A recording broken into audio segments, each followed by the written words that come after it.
ओम नमो भगवते वासुदेवाय। ओम नमो भगवते वासुदेवाय। ओम नमो भगवते वासुदेवाय। नारायणं नमस्कृत्य नरं चैव नरोत्तमं देवीं सरस्वतीं व्यासं ततो जयमुदीरयेत्। नष्टप्रायेषु अभद्रेषु नित्यं भागवत सेवया भगवती उत्तमा श्लोके भक्तिर्भवति नैष्टिकी। नमः ओं विष्णुपादाय कृष्णप्रेष्ठाय भूतले श्रीमते भक्तिवेदांत स्वामिन् इति नामिने। नमस्ते सारस्वते देवे गौरवाणी प्रचारिणे निर्विशेष शून्यवादी पाश्चात्य देशतारिणे। जय श्री कृष्ण चैतन्य प्रभु नित्यानंदा श्री अद्वैत गदाधर शिवासादि गौर भक्तवृंदा। हरे कृष्णा कृष्ण कृष्णा हरे हरे, हरे राम राम राम हरे हरे। श्री राधा वृंदावन चंद्र की जय, श्री गौर निताय की जय, श्रीमद् भागवतम की जय, श्रीला प्रभुपाद की जय। Welcome all of you for today's Srimad Bhagavatam session. We are discussing from the first canto, chapter 7. Title of the chapter is Drona पुत्र को दंड। और अब हम वर्ष नंबर 10 पढ़ रहे हैं। हमने कल इस श्लोक को थोड़ा पढ़ लिया था, आधा पढ़ लिया था, आधा आज हम कंप्लीट करेंगे। ये पूरे श्रीमद् भागवतम और चैतन्य चरितामृत का बहुत फेमस वर्ष है जिसको बोलते हैं आत्मा रामा वर्ष। तो इसके बारे में हमने कल पढ़ा था। इसके जस्ट पहले के श्लोक में 9th श्लोक में शौनक ऋषि ने प्रश्न पूछा है सूत गोस्वामी से। श्री शौनक ने सूत गोस्वामी से पूछा, सुखदेव गोस्वामी तो पहले से ही प्रवृत्ति मार्ग पर चल रहे थे और इस तरह वे अपने आप में प्रसन्न थे, तो फिर उन्होंने ऐसे बृहद साहित्य का अध्ययन करने का कष्ट क्यों उठाया। तो उन्होंने समझाया हमें, फिर इसका आंसर दे रहे हैं। अब सूत गोस्वामी आंसर दे रहे हैं शौनक आदि ऋषियों को कि जो ग्रेट पर्सनालिटी होते हैं, जो लिबरेटेड सोल्स होते हैं, जो भगवान के परम वैष्णव या परम भक्त होते हैं, वो भी इस कष्ट को क्यों उठाया, उन्होंने इस प्रकार क्यों भागवतम फिर पढ़ा। और क्योंकि वो तो लिबरेटेड थे, हम भागवतम इस ज्ञान को क्यों प्राप्त करना चाहते हैं, ताकि हम भी भगवान की डिवोशनल सेवा में लग सकें, हम भी इस भौतिक संसार से लिबरेट हो सकें, हम भी कृष्णा कॉन्शियस हो सकें। परंतु वो तो 100% कृष्णा कॉन्शियस है पहले से ही, तो उनको क्या जरूरत आ गई ऐसी। तो हम इस आत्मा रामा वर्ष में पढ़ रहे हैं कि जो भगवान हैं, जो वो क्या है, सेल्फ सेटिस्फाइड होते हैं। तो हमने कल उसके जो आत्मा रामा वर्ष है ये, इसको हम एक बार फिर पढ़ते हैं। सूत उवाचा आत्मरामश्च मुनयो निर्ग्रंथो अप्युरुक्रमे कुर्वत्या अहेतु किं भक्तिं मिथ्या भूत्र गुणो हरिहि। अब देखिए, उन्होंने इस पूरे आत्मा रामा वर्ष को 11 भागों में विभाजित कर रखा है और इसको चैतन्य महाप्रभु ने पर्सनली सनातन गोस्वामी को ये 61 मीनिंग इसके एक्सप्लेन किए थे इस आत्मा रामा वर्ष के। तो यहाँ हम कुछ वर्षों को, कुछ मीनिंगों को पढ़ रहे हैं। कल हम भक्तों ने उरुक्रम, इसके जो 5वां वर्ड था उरुक्रम शब्द का अर्थ, वहां तक हमने इसका पढ़ लिया था। आज हम इसका अगले जो वर्ष है कुर्वंती, देखिए इसमें जो कुर्वंती आया है, जहां से ये अभी शुरू होता है, नेक्स्ट लाइन शुरू होती है, तो अभी इसको हम कुर्वंती से पढ़ना, इसका नेक्स्ट लाइन से पढ़ना प्रारंभ करेंगे। तो मेरे साथ आज इसको मैं ही पढ़ता हूँ। देखिए मुनया हमने पढ़ लिया था, उसके बाद अब हम कुर्वंती से पढ़ना प्रारंभ करेंगे। तो इस वर्ष में आपको बोल रहे हैं, अगले वर्ड को हम समझने का प्रयास करते हैं कि संस्कृत डिक्शनरी में किस प्रकार समझाया गया है। संस्कृत क्रिया व्यवस्था के अनुसार कुर्वंती का अर्थ है किसी अन्य के लिए काम करना। इसका अर्थ यह हुआ कि आत्मा राम भगवान की भक्तिमय सेवा अपने स्वार्थवश नहीं, अपितु भगवान उरुक्रम की प्रसन्नता के लिए करते हैं। तो जो भगवान के प्योर डिवोटीज होते हैं, वो सिर्फ भगवान के एक्शंस के लिए ही कार्य करते हैं, भगवान की प्रसन्नता के लिए। क्योंकि वो क्या होते हैं, 100% सेल्फ सेटिस्फाई होते हैं अपने हृदय में।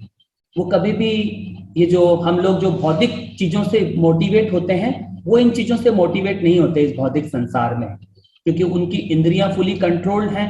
जिस प्रकार अगर हम देखें सनातन गोस्वामी और रूप गोस्वामी, वो भारत के क्या थे, एक यूं मान लीजिए फाइनेंस मिनिस्टर और एक मान लीजिए प्राइम मिनिस्टर, इस लेवल के लोग थे रूप गोस्वामी और सनातन गोस्वामी उस समय नवाब के राज्य में, जो बंगाल, कंट्री ऑफ बंगाल था।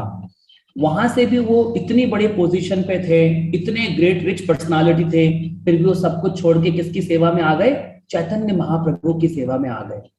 क्योंकि ये क्या होते हैं, भौतिक चीजों से मोटिवेट नहीं होते हैं, ये किसकी, भगवान की प्रसन्नता के लिए कार्य करते हैं। और भगवान का क्या गोल है इस भौतिक संसार में, ये सब आत्माओं को वापस कैसे रिक्लेम करें।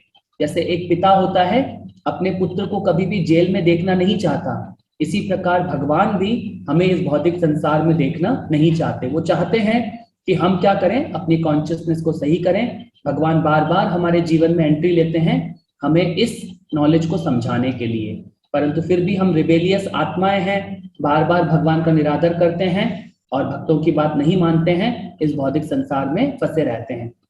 परंतु ये जो आत्मा रामा डिवोटीज होते हैं, ये हमें बार बार गाइड करते रहते हैं कि हमें इस पाथ पर क्या करना है, भगवान की सेवा में लगना है। तो वो अपने इंद्रिय भोग के लिए, अपने स्वार्थ के लिए कोई भी कार्य नहीं करते हैं। इसके बाद अगला है, हेतु का अर्थ है कारण।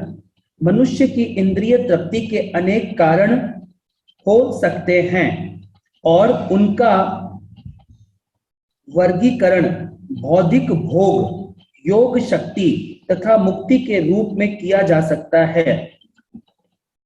जिसका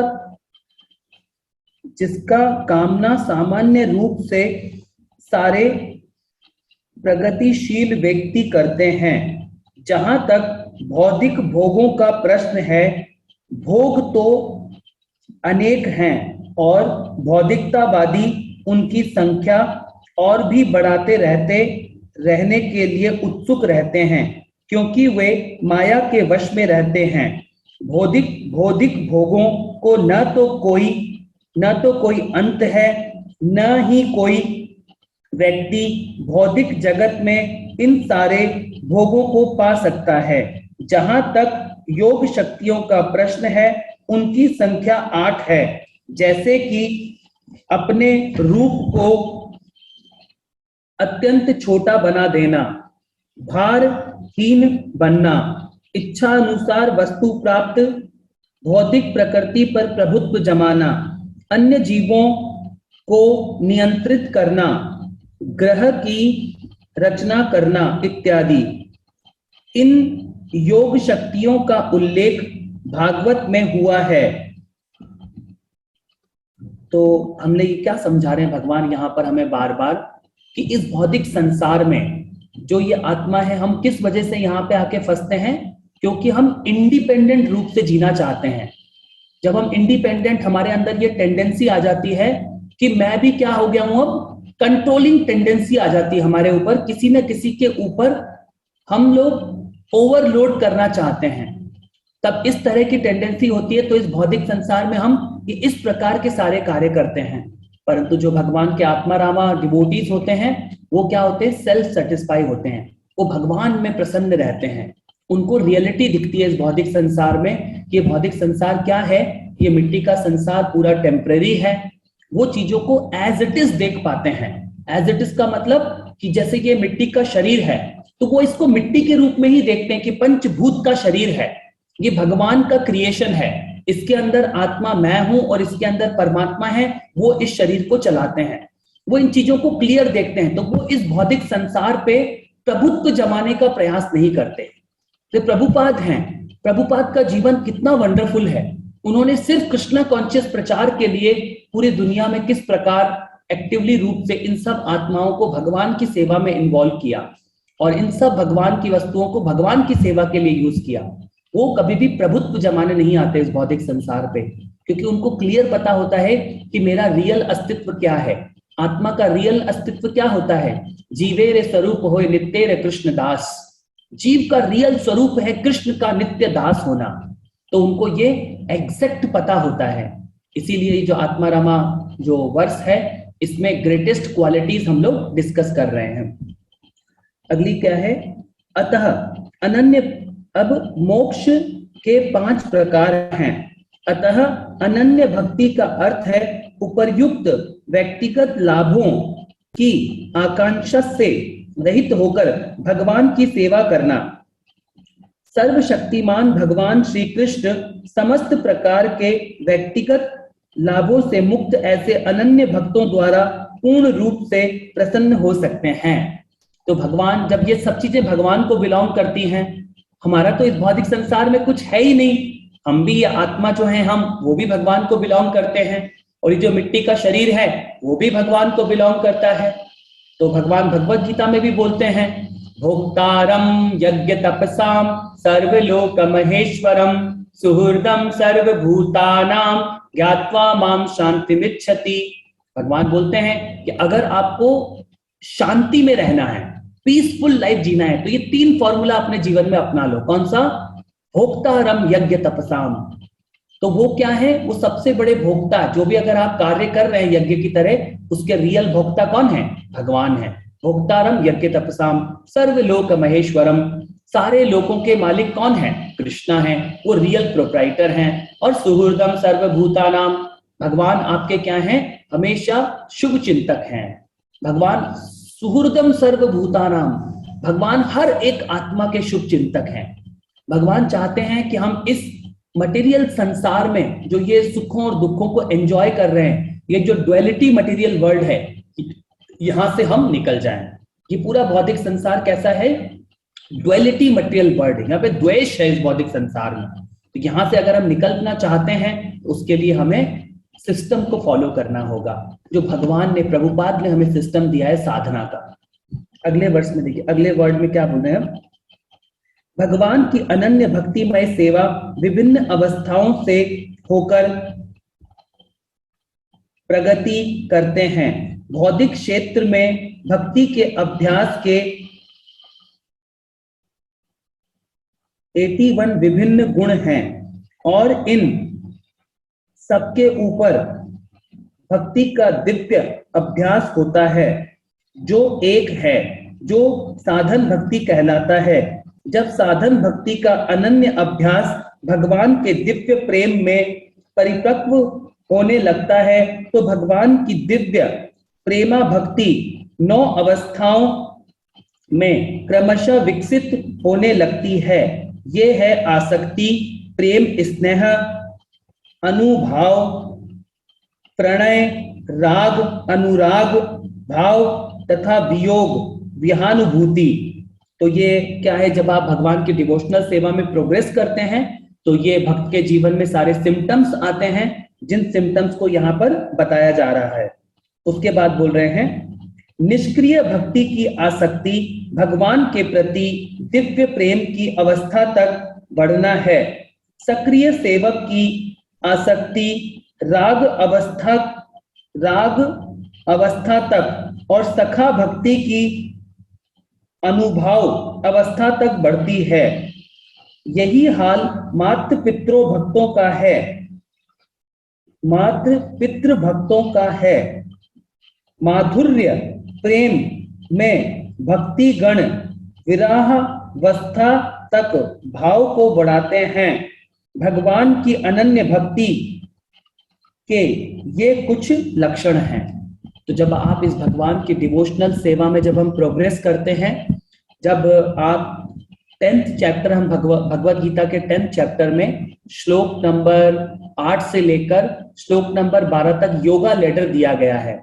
योगा लेडर का पहला श्लोक आता है, तो हम लोग उसमें क्या बताया जाता है? अपने मन और बुद्धि को भगवान में स्थापित करना भगवान की सबसे टॉप मोस्ट भक्ति होती है। सेकंड लेवल पे उसमें बताया गया है कि किस प्रकार से हम इस साधना भक्ति को हमें फॉलो करना होता है।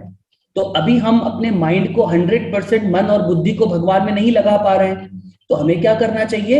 एटलीस्ट जो प्रभुपाद ने साधना भक्ति हमें सिखाई है, जब हम इस साधना भक्ति को करते रहते हैं और 24 घंटे अपने आप को कृष्णा की सेवा में इंगेज रखते हैं, तो धीरे धीरे हमारे जीवन में ये वाली सारी अवस्थाएं आती हैं। भक्त के जीवन में इन अवस्थाओं की यहाँ पर चर्चा की गई है। परंतु सबसे टॉप मोस्ट अवस्था क्या है? सबसे टॉप मोस्ट अवस्था है जो कि गोपियां क्या थी, भगवान के विरह में, जब भगवान वृंदावन को छोड़कर, मथुरा को छोड़कर जब द्वारका चले गए, भगवान फिर वापस वृंदावन कभी नहीं आए। तो भगवान क्या देना चाहते थे उन्हें? विरह का जो सबसे टॉप मोस्ट प्रेम है, उनकी यहाँ पर बात हो रही है। तो ये सारे क्या हैं? लेवल्स होते हैं डिवोटीज में, अलग अलग प्रकार के लेवल हैं ये सब। ये बहुत टॉप मोस्ट भक्ति की यहाँ पर बात हो रही है। परंतु अभी तो हम क्या करें, जो प्रभुपाद ने हमें बेसिक सिखाया है, पहले प्रतिदिन हमारा महामंत्र का जप होना चाहिए। एक मिनिमम इस कलयुग में एक मनुष्य के लिए 16 माला मिनिमम डिसाइड किया गया है। तो पहले हम एटलीस्ट जो मिनिमम हमारा रोल है, एटलीस्ट मिनिमम नंबर तक तो हम पहुंचे। तो उसके ऊपर जब हम मिनिमम लेवल को क्रॉस कर लेंगे, धीरे धीरे जो सिम्टम्स होते हैं, ये रागानुगा भक्ति के जो सिम्टम्स होते हैं, जो प्योर वैष्णवों में होते हैं, ये सारे सिम्टम्स, ये सिम्टम ऑटोमेटिकली भक्त उनको रागानुगा भक्ति को, जो प्रेम वाली भक्ति होती है, उसमें फिर हम उनमें सेवा कर पाते हैं। क्योंकि फिर ये माइंड आपको डिस्टर्ब नहीं करेगा, इस भौतिक संसार की वस्तुएं आपको डिस्टर्ब नहीं कर पाती हैं, आप भगवान की प्योर डिवोशनल सेवा कर पाते हैं। तो ये आत्मा रामा का ये एक और मीनिंग है कि जो आत्मा रामा डिवोटीज होते हैं वो क्या है? फुली सेल्फ सेटिस्फाइड होते हैं। आगे देखिए क्या बता रहे वो, हरि भक्ति सुधोदक के अनुसार इत्थम भूत शब्द का आशय पूर्ण आनंद है। निराकार ब्रह्म की अनुभूति से प्राप्त दिव्य आनंद की तुलना बछड़े के गोखुर से बने गड्ढे में आने वाले रच मात्र जल से की जा सकती है। भगवान के दर्शन रूपी आनंद के सागर की तुलना में यह तुच्छ है। भगवान श्री कृष्ण का व्यक्तिगत रूप इतना आकर्षक है कि वह अपने में समस्त आकर्षक, समस्त आनंद तथा समस्त रसों के संजोय हैं। वे आकर्षण इतने प्रबल हैं कि कोई भी व्यक्ति इनका विनिमय भौतिक भोग, योग शक्ति तथा मुक्ति से नहीं करना चाहता। इस कथन के समर्थन के लिए किसी तर्क की आवश्यकता नहीं है, किंतु मनुष्य अपने स्वभाव से ही भगवान कृष्ण के गुणों के प्रति आकृष्ट होता है। हमें यह भली भांति जान लेना चाहिए कि भगवान के गुणों का लौकिक गुणों से कोई सरोकार नहीं होता। वे सभी आनंद, ज्ञान तथा शाश्वत से परिपूर्ण होते हैं। भगवान के गुण असंख्य हैं। कोई किसी गुण से आकृष्ट होता है तो दूसरा किसी अन्य गुण से। तो भगवान को यहाँ पे क्या बता रहे हैं, अभी इसका आगे एग्जाम्पल आएगा कि भगवान क्या हैं। भगवान ने अनलिमिटेड क्वालिटीज हैं, अनलिमिटेड। उनमें से, क्योंकि हम भी भगवान के माइन्यूट अंश हैं, तो कुछ क्वालिटीज हमारे पास भी हैं। तो ये निश्चित है, क्योंकि हम भगवान के अंश हैं तो हम भगवान से ऑटोमेटिकली अट्रैक्ट होंगे। आप कृष्ण से अट्रैक्ट होंगे, जो कृष्ण वर्ड का मीनिंग है ऑल अट्रैक्टिव। तो हमेशा हम जीवन में कृष्ण से अट्रैक्ट होते रहेंगे। तो ये जो आत्मा रामा डिवोटीज होते हैं, जो लिबरेटेड डिवोटीज होते हैं, वो भी कंटिन्यूसली भगवान से अट्रैक्ट होते रहते हैं, कंटिन्यूसली, क्योंकि भगवान अनलिमिटेड है हर चीजों में। तो इस क्वालिटी को समझाने के लिए आगे एक एग्जाम्पल दे रहे हैं वो। सनत तथा सनत कुमार नामक चारों ब्रह्मचारी भक्त भगवान के चरण कमलों पर अर्पित फूलों की सुगंध तथा चंदन युक्त तुलसी दल से आकृष्ट हुए थे। इस प्रकार सुखदेव गोस्वामी भगवान की दिव्य लीलाओं से आकृष्ट हुए थे। सुखदेव गोस्वामी पहले से मुक्त अवस्था को प्राप्त थे, फिर भी वे भगवान की लीलाओं से आकृष्ट हुए। इससे यह सिद्ध होता है कि भगवान की लीलाओं की गुणवत्ता को भौतिक संसर्ग से कुछ लेना देना नहीं होता। इसी प्रकार तरुणी गोप कुमारियां भगवान के शारीरिक लक्षणों से आकृष्ट हुई और रुक्मिणी भगवान की महिमा को महिमा का श्रवण करके आकृष्ट हुई। भगवान कृष्ण माया की देवी लक्ष्मी के मन को आकृष्ट करने वाले हैं। विशेष परिस्थितियों में वे समस्त तरुणियों के मन को मोहित करते हैं। वे वयस्क महिलाओं के मनों को मात्र स्नेह के रूप में आकर्षित करते हैं। वे पुरुष के मन को सेवक तथा सखा भाव से आकृष्ट करते हैं। तो हमने ये पहले भी समझा है कि भगवान के किस प्रकार 5 रस होते हैं। ये भगवान, कोई ना कोई भक्त किसी रूप में भगवान से आकर्षित होता रहता है, क्योंकि स्पिरिचुअल वर्ल्ड में ये सारे रसा क्या है, ये ओरिजिनली एग्जिस्ट करते हैं। और ये जो मिट्टी का संसार क्या है, ये स्पिरिचुअल वर्ल्ड का एग्जैक्ट प्रतिबिंब बनाया है भगवान ने।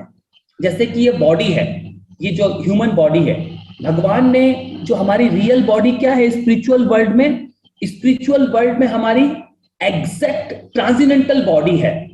और यहाँ पे भगवान ने उसका क्या किया है, प्रतिबिंब क्रिएट कर दिया है। ये जैसे मिट्टी के तत्वों को लेकर यहाँ पे जैसे होता है ना, एक बच्चा ओरिजिनल कमल के फूल को एक पेपर पे पेंट से बना देता है, मतलब दिखते दोनों सेम हैं। तो ऐसे ही ये जो हमारी मिट्टी की बॉडी है, परंतु हमारी ट्रांसेंडेंटल बॉडी भी है। तो हमारा मेन संबंध ही कृष्ण के साथ है। हम ये जो आत्मा, भगवान ने इतनी सारी आत्माएं बनाई, जब से भी हम एग्जिस्ट करते, कभी ना कभी से तो एग्जिस्ट करते, मतलब अनंत काल से हम इस भौतिक संसार में एग्जिस्ट करते हैं, परंतु है तो हम भगवान के। भगवान का हमारा मेन पर्पस क्या है, आत्मा का? आत्मा का मेन पर्पस है कि हम, भगवान ने बनाए ही अपने प्लेजर के लिए है। जैसे कि इस दुनिया में हम अपने बच्चे पैदा करते हैं, किस लिए करते हैं? ताकि वो हम, एक तो हमारे प्लेजर के लिए करते हैं, दूसरा कि ये बच्चे हमें जीवन में बड़े होकर सुख देंगे, करेक्ट? तो हमारा कोई ना कोई पर्पस होता है। भगवान का क्या पर्पस है? भगवान हमारे साथ एंजॉय करना चाहते हैं, आत्माओं के साथ, वो भगवान का पर्पस है। तो हमारा जब हम उस पर्पस को पूरा नहीं करते हैं तो इस भौतिक संसार में हमें आना पड़ता है। जब आप प्रेम पूर्वक कृष्ण की सेवा करते हैं, अंश का काम है होल की सेवा करना, तो जब हम ऑटोमेटिक भगवान से, हमारा मेन संबंध है भगवान से अट्रैक्ट होना, मगर वो नहीं होता है क्योंकि हम इस भौतिक माया के संसार में आ जाते हैं। परंतु जब हम वापस से इस प्रोसेस को फॉलो करते हैं तो हमारा भगवान के साथ वो जो अट्रैक्शन है, जो कृष्ण के प्रति हमारा आकर्षण है, वो तुरंत आगे बढ़ने लगता है। ऑटोमेटिक आपको कृष्ण से क्या हो जाएगा, आपका आकर्षण बढ़ने लग जाएगा जब आप इस सिस्टम को फॉलो करेंगे। श्रद्धा, साधु संग, भजन क्रिया, अनर्थ निवृत्ति, फिर रुचि, फिर आसक्ति, फिर भावा और फिर प्रेमा। जब आप ये 9 प्रोसेस फॉलो करते हैं, ऑटोमेटिकली आपके अंदर जो यहाँ पे ये भाव और प्रेमा भक्ति की बात हो रही है, ये हम अपने जीवन में डेवलप कर सकते हैं। परंतु जो आत्मारामा डिवोटीज हैं, जो लिबरेटेड डिवोटीज हैं, उनमें ये सब ऑलरेडी होता है। अब इसके आगे एक बहुत इंपॉर्टेंट पॉइंट आ रहा है, जो हरि वर्ड का मीनिंग है, ये लास्ट है, बहुत सुंदर इसका भगवान समझाते हैं। और देखिए, ये जो भगवान का जो अट्रैक्शन है, अगर आप, जब भगवान ने इतनी सुंदर लीलाएं की यहाँ पे भौतिक संसार में, यहाँ पे गोलक वृंदावन धाम में, सॉरी, ये भगवान का पर्सनल धाम है, यहाँ पर कितनी सारी सुंदर लीलाएं की भगवान ने कालिया का मर्दन किया यहाँ पर रहकर। तो जो कालिया था, सोचिए वो कितना भाग्यशाली होगा, भगवान उसके सर पे बैठ के नाचे हैं, भगवान ने अपने चरणों की धूल कालिया के सर पे दी है, तो वो कालिया कितना भाग्यशाली होगा। तो ये जो भगवान जो होते हैं वो बहुत दयालु होते हैं, बहुत कृपा वाले हैं भगवान। बस उसके लिए हमें क्या करना है, अपने आप को प्रभुपाद से जब हम अच्छे से संबंध बनाते हैं, प्रभुपाद उस गोलक वृंदावन धाम से आते हैं, जब हम उस प्योर वैष्णव के साथ अपना संबंध अच्छे से बनाते हैं, और संबंध अच्छे से बनाने के लिए क्या करना होता है, हमें मेन सिंपल पॉइंट है, हमें उनके इंस्ट्रक्शंस को फॉलो करना होता है। जो भी उन्होंने हमें नियम दिए हैं, हमें उन नियमों को फॉलो करना होता है। जब हम इसको करते हैं तो हम क्या हो जाते हैं, इन सारे पापों से मुक्त हो जाते हैं। अगली देखिए, अगले में क्या बता रहे हैं वो, हरि शब्द के अनेक अर्थ हैं, लेकिन इसका मुख्य आशय है कि भगवान सारी अशुभ वस्तुओं को नष्ट करते हैं और भक्त के मन को शुद्ध दिव्य प्रेम प्रदान करके हर लेते हैं।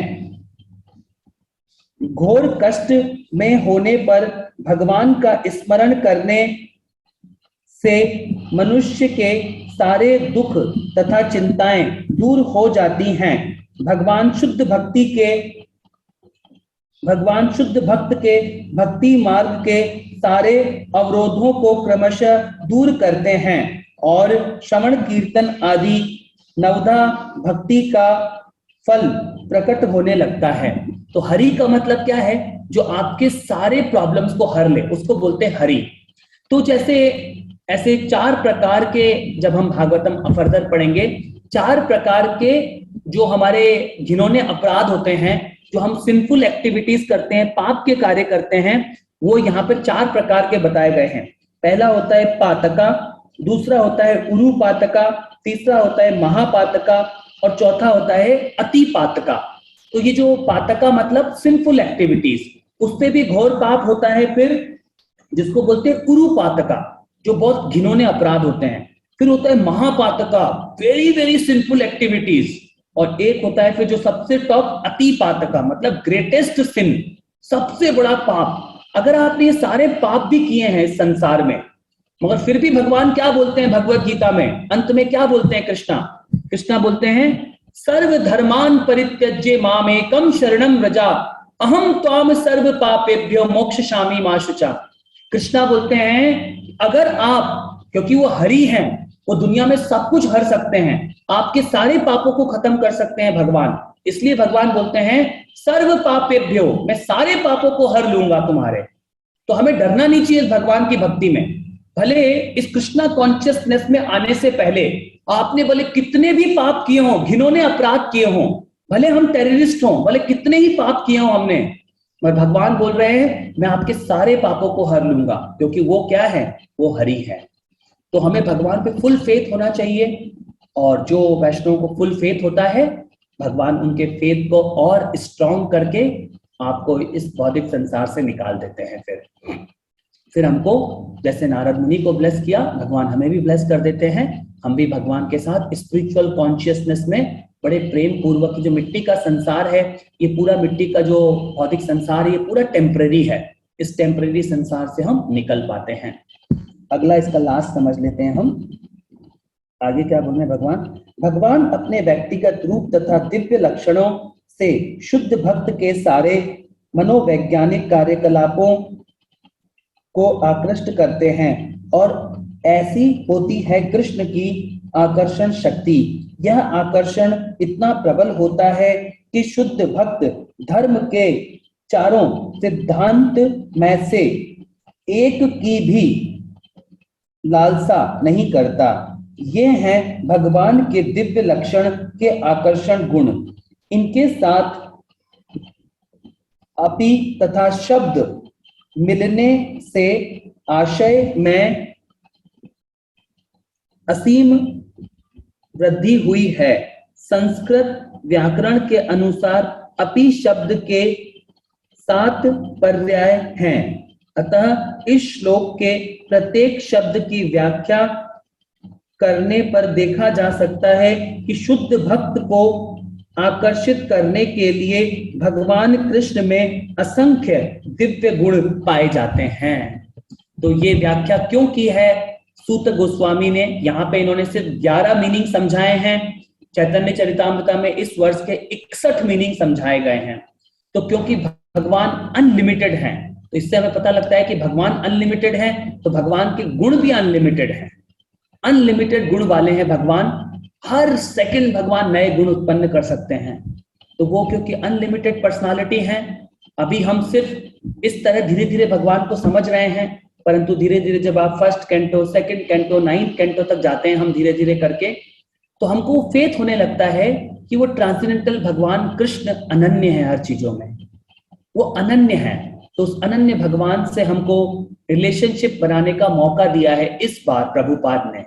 प्रभुपाद की कृपा से हमें ये चांस मिला है कि हम कृष्ण के साथ अपने संबंध को स्थापित कर पा रहे हैं। नहीं तो ये जन्मों जन्मों तक हमें मौका नहीं मिलता है, करोड़ों जन्मों तक हम इस भौतिक संसार में फंसे रहते हैं। तो ये एक स्पेशल हमें चांस मिला है इस बार, तो इस चांस को हमें खोना नहीं है। और जो भक्त सीरियस होते हैं वो इस डिवोशनल सर्विस पे फास्ट प्रोग्रेस करते हैं और अपने जो ह्यूमन लाइफ का जो मेन गोल है उसको अटेन कर लेते हैं। नहीं तो ये भौतिक संसार टेम्पररी है। यहाँ पे जितने भी कार्य हो रहे हैं, जैसे अभी एक मूवी आया है कश्मीरी फाइल्स, तो हम सब क्या हो रहे हैं उससे, उससे अट्रैक्ट हो रहे हैं सब लोग इन चीजों को देखकर। मगर जो भगवान के भक्त होते हैं उनका गोल निश्चित होता है कि हमें सिर्फ कृष्ण से अट्रैक्ट होना है। तो हमें क्या है, हम इन चीजों को समझना चाहिए कि हम लोग क्या है, प्योर आत्मा है और ये सब भौतिक संसार टेम्पररी है। हम हमारी गलतियों से यहाँ उलझते हैं, सारी चीजों को परमात्मा लीड करते हैं, भगवान लीड करते हैं। तो भगवान ने ये हमें स्पेशल बुद्धि दी है, इसको हम यूज करना चाहिए 100% कृष्णा कॉन्शियस डिवोटी बनने के लिए। तो आप सभी भक्तों का बहुत बहुत धन्यवाद। अगर आपका किसी का कोई प्रश्न है तो आप पूछ लीजिए। ये हमने आज आत्मा रामा वर्ष कुछ लेवल तक समझा है और कुछ लेवल तक हमने इसको कंप्लीट कर लिया है। ये बहुत डिटेल्ड वर्ड्स है, क्योंकि एक्चुअली आत्मा रामा वर्ष जब भगवान खुद समझा रहे हैं, चैतन्य महाप्रभु ने स्वयं एक्सप्लेन किया है सनातन